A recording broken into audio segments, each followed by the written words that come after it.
সম্ভবত এই প্রথমবারের মতন সারা বাংলাদেশের বিভিন্ন স্থানগুলোতে যখন ইত্যাদির প্রোগ্রামটা শুট করা হয় এই প্রথমবারের মতন আমাদের ইউনূস সরকারের আমলে, আমরা এই শব্দটা বলার বেশ কিছু কয়েকটা কারণ আছে, সেটা বলছি এই কারণে যে ইত্যাদি চলাকালীন সময় আপনারা হানিফ সংকেত সাহেবকে দেখছেন, একই অবস্থা আপনারা দেখছেন যে উনি কি প্রোগ্রাম সঞ্চালন করবেন নাকি জনগণের থামাইতে চান, ভয়ও পাচ্ছেন বেচারা।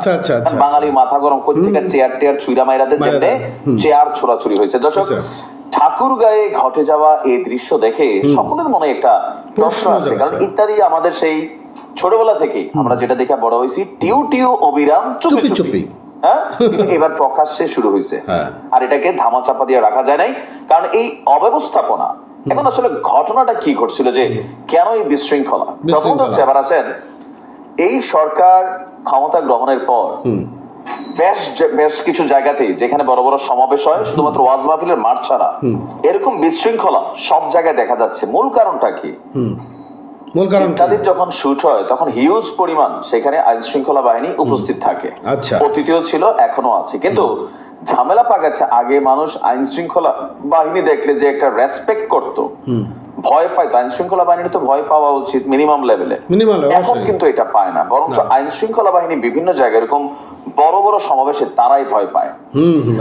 মূল ঝামেলাটা ঘটছে কি, এখানে যে প্রোগ্রামটা হয়েছে, এখানে আমরা যদি দেখি কি পরিমাণ মানুষের অবস্থান ছিল, 2000 মানুষের প্রবেশ পাশের ব্যবস্থা করেছিল ইত্যাদি কর্তৃপক্ষ। কয় হাজার? 2000। কিন্তু মানুষ উপস্থিত হয়েছে কত? 2 লক্ষের কাছাকাছি। আপনার 1 লক্ষের কাছাকাছি মানুষের এখানে উপস্থিত হয়ে যাচ্ছে। তাহলে বলছেন 5 মানে হচ্ছে কি, যারা সেই প্রোগ্রামটাতে ঢুকতে পারবে অথরাইজড, ভিতরে চারটে আর নিয়ে।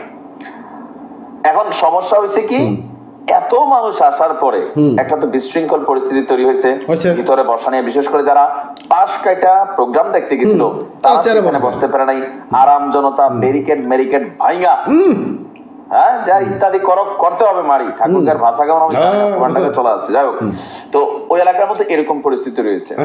প্রথমে একবার হয়েছে, তো হানিফ সংকেত সাহেব নিজে নাইমে একটু ঠান্ডা করার চেষ্টা করছেন, সাহসী আছে বোঝা যায়। আর একটা জিনিস তো ভালো করছে, ওই এলাকার মানুষ ওনার গায়ে হাত তোলা নাই এই মুহূর্তে, সবারই কিন্তু 2-1টা দিয়ে ফেলে। তো যাই হোক, এরপর যখন শুরু করলো কি, আবারও সেম কাহিনী, ওই হুল্লোড় চিৎকার। পুলিশ ছিল, আইন শৃঙ্খলা বাহিনীর অনেক সদস্যরা ছিল, স্থানীয় নেতারা ছিলেন বিভিন্ন দলের, কিন্তু জনগণ বড় বিশৃঙ্খল জাতি। এই বিশৃঙ্খল জাতিকে কেউ কেউ বলছেন যে শেখ হাসিনাই ঠিক ছিল সাইজ করার জন্য, তবে ঠিক ছিল না। মানুষের মধ্যে ভয় ছিল। তবে এখন মনে হয় যে ভয়টাও তো তাইলে জরুরি ভাই।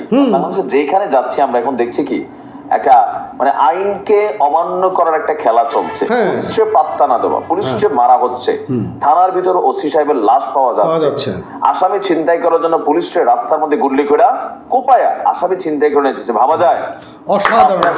এই দৃশ্য ভাবতে পারেন? বলবেন যে ফ্যাসিস্ট হাসিনার পুলিশ, অনেকে বলবেন ফ্যাসিস্ট হাসিনার পুলিশের বাহিরেও পুলিশের প্রতি মানুষের একটা ভয় ছিল। এটা কাইটা গেছে।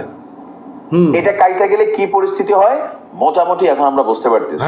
সোমালিয়া হবে দেশ।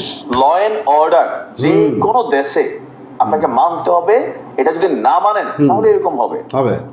হানিফ সংকেত অন্তত এই সরকারের আমলে আরেকটা শুট করতে যাবেন কোথাও? আমার তো মনে হয় না। কিভাবে যাবেন? তিনি তো বিপদে পড়তে পারেন।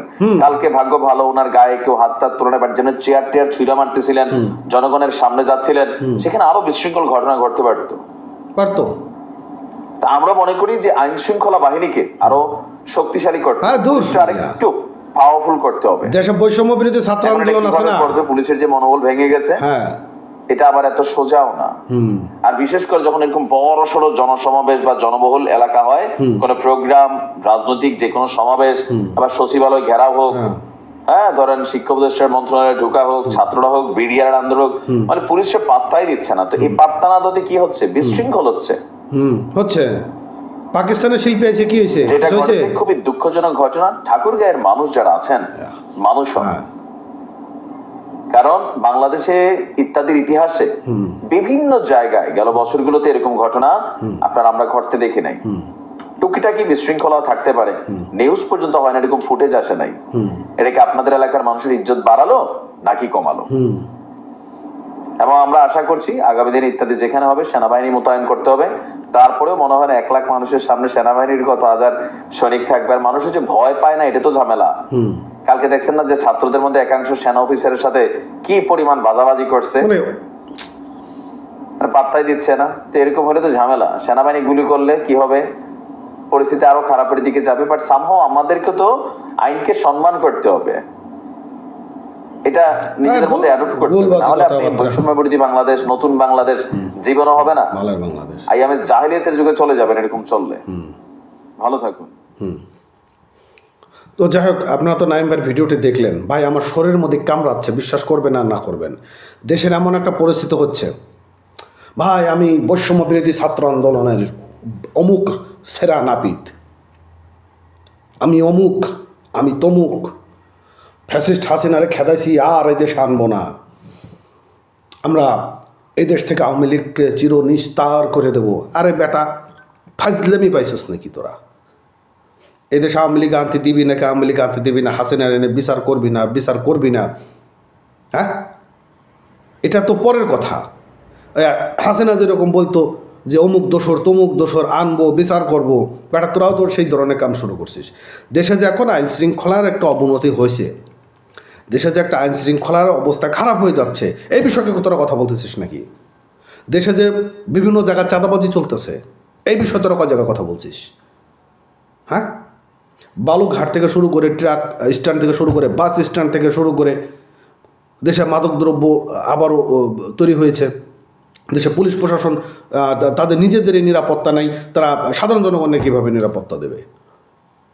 ফাজলামি পাইছস? হ্যাঁ, বড় বড় লেকচার দেয়। 15ই ডিসেম্বর আমাদের অমুক পত্র জমা দেওয়া হচ্ছে না, কবে নির্বাচন হবে এখনো ডিসাইড হচ্ছে না, আগে আমাদের সংস্কার করতে হবে।